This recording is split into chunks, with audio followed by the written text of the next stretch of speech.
บางคนก็ถามผมว่าผมเลี้ยงไก่อ่าขายแบ่งไก่อย่างเดียวกะปัจจัยนะครับผมก็เนี่ยหลายอย่างอยู่นะครับเนาะหลายเนี่ยหลายอย่างอยู่บางเตือผมก็ว่างพ้องบ่ว่างพ้องแต่มีใจฮักในการเพาะไก่แบ่งไก่นะครับเนาะอ่า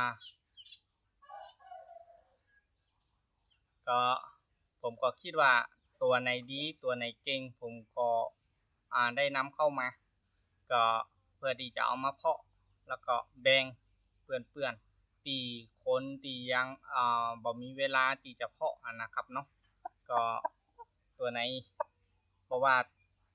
ไส้ใหญ่ไส้น้อยผมก็มีนะครับเนาะผมก็มีแต่ไส้น้อยนี่ก็ช่วงนี้ก็ยังบ่ค่อยมีนะครับเพราะว่าไก่มันยังอ่า